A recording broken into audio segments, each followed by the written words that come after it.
good evening everyone. So, for today's video guys, is i-share ko sa inyo or ito yung mga kaganapan bago ang pagpupurga na ginagawa namin sa aming mga manok. So, sa mga nagtatanong, yung sinasabi kapag winawalay namin yung sisiw tapos wala na yung nanay, nilalagyan lang po namin ng ganyan kalayo, hindi na yung tipong talagang direct to the sisiw na dito sa kanila talaga ilalagay sa loob ng kulungan. Kahit ganyan lang po, ganyan.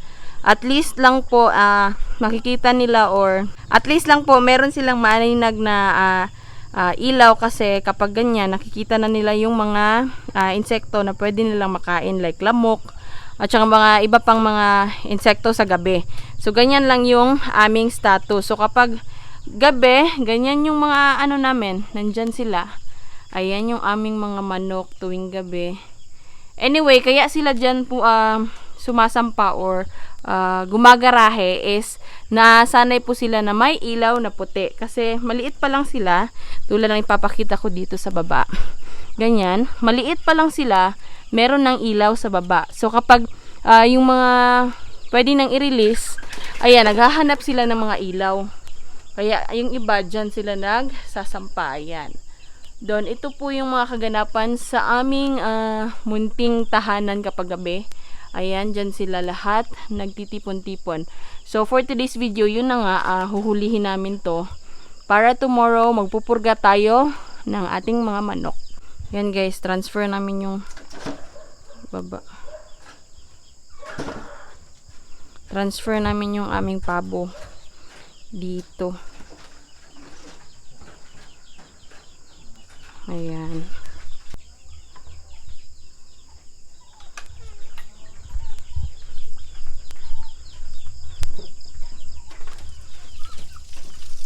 Yan.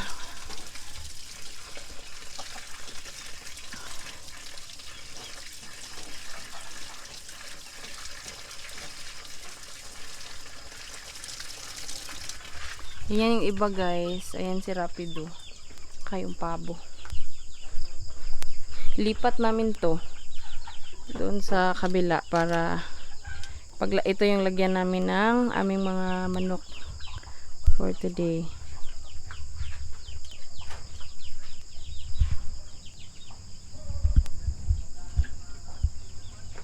Ayun yung iba guys, kunin natin.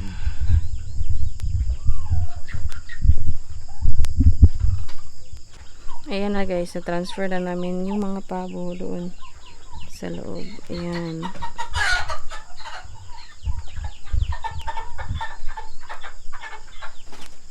So, roll call din tayo para alam natin. Yung mga ganito guys, yung ganyan ganyan sila, tigi 1 kilo na yan halos. Tapos nasa pa lang to, magdi 3 months pa lang to by April 18.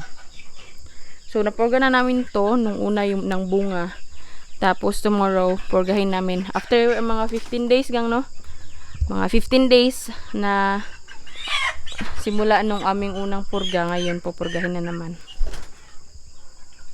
Okay guys, ito na, nahuli na namin sila after a few minutes. Kasi hindi na ako nag-video kasi kailangan kaming dalawa ng partner ko. So, eto na yung pupurgahin namin by tomorrow, guys. So, abang-abang kayo sa video na to. Isa-separate ko rin yun. Tsaka, magpupurga din kami ng iba pang maliliit. Siguro by mga next day kasi hindi namin sasabayin. And, sa mga soon videos pa natin ng mga pagpupurga, makikita nyo rin yan.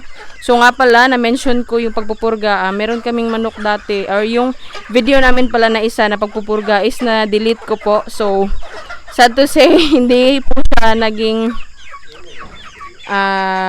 good kasi na-delete ko kasi nga meron nagawa.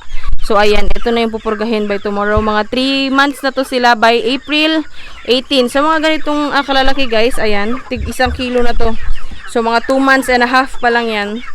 1 kilo na. So yan yung ating result ng ating half Shamo. Then yung kanilang nanay is Bisaya lang po. Kasi nga, yun yung mga sinasabi namin kadalasan sa aming mga customer na we have to contain the taste of the chicken or yung native. Kasi nga yung iba, talagang hinahanap-hanap yung mga pagiging native na manok.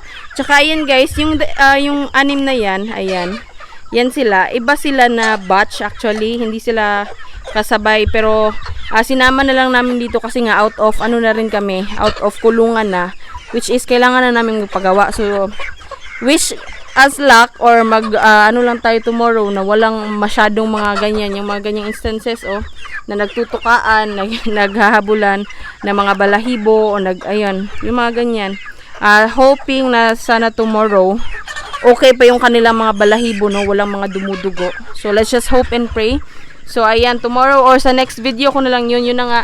Eto, yung marami nagtatanong, i-continue ko lang yung sabi ko kanina na paano daw kapag walang nanay na or yung 2 weeks na tapos sineparate na tulad ng dito na native chicken natin. What if ganito na yung mangyayari? Wala na yung nanay. Actually to guys, 2 weeks na to pero hindi pa namin pinakawalan, hindi pa namin kinuha yung nanay kasi inoobserbahan pa namin kasi nga pure din to po guys. So kailangan namin observe first kung okay yung pamalakad kapag morning kasi wala yung nanay tapos kapag gabi nilalagay namin kasi nga para ano din siya ganyan anuhin niya yung mga anak niya in terms of mga ano, pero kailangan hindi naman po kailangan na yung ilaw. Yes po, naglalagay po kami ng ilaw pero hindi po kailangan na direct. At least ganyan lang. Malayo siya, hindi masyadong direct. Makakita lang sila ng konting ilaw or aninag. Okay na yan, tsaka makakain sila kahit gabi na. At importante yung tubig guys. Ayan, bago kayo matulog, ano niyo talaga. Tingnan nyo muna kung meron pa or hanggang bukas pa ba yun, kaya pa ba kasi kapag natuyuan kasi ng tubig dyan po nagkaka-problem kasi kapag kinabukasan natuyuan ngayong gabi tapos kinabukasan lagyan nyo, iinom yan tsaka maninibago or mabibigla yung katawan nila which turns into sipon. So magiging problem na naman yun. So ayan guys, yun yung mga kaganapan every now and then na nagpupurga kami the night before na magpurga kami. So ito nga yung mga nagtatanong kung ilang oras hindi papakainin bago magpurga. So kaninang hapon nakakain sila guys. Then by tomorrow morning hindi na yan papakainin. Ano na yan, purga na agad and then lagyan lang tubig or always lagyan nyo po ng tubig para hindi may dehydrate. Wala namang masyadong kapag water lang. So ayan, the night before ganyan yung ginagawa namin, huli kami agad. Tapos tomorrow ayun nga, parang 12 hours sila na walang kain. Overnight na hindi pa kakainin at least 12 hours from the hapon na kumain, then overnight hindi na yan kakain. Morning mga 7 o'clock magpurga kayo and then later on mga hapon na pwede nyo nang pakainin yun. So mapapansin nyo naman yan na marami nang lumalabas-labas sa baba or yung nakita nyo nga yung una kong pagpupurga ng bunga sa isang batch ng aming mga sisiw or sila rin ito noon. So yun yung ginawa namin, overnight din yun guys na walang kain and then by hapon pwede nang pakainin. And then sa amin kinabukasan pa namin nire-release kung maaari kasi nga hapon na rin yun pagka kinabukasan and then kailangan then pagka morning i-release nyo na agad kasi para hindi rin sila siksikan sa loob ninyong kulungan. So kung sa mga nagtatanong kung anong dimension ng kulungan namin, meron kaming 3 ganyan. Ayan. On my next video guys, isasabi ko yan or maggagawa ko ng separate video for that kasi para at least aware din kayo. So update tayo sa mga nasa labas na mga manok. So ayan si Rapido, dyan lang yan siya. Tuwing gabi, ganyan lang po kababa yung kanyang kasi nga pure siya mo tapos hindi siya masyadong sampa kasi nga malaki na yung katawan niya. So ito yung aming ayan. Yan yung aming siya mo. And then yung mga inahing manok, ayan. Diyan sila guys. Update tayo sa tuwing ang anong nangyayari kapag gabi. Ayan. So ito guys, pupurgahin din yan tomorrow, ayan. So magto 2 months na to guys. Sa 18, ayan. Okay, pakakawalan na yan kasi 2 months na medyo na.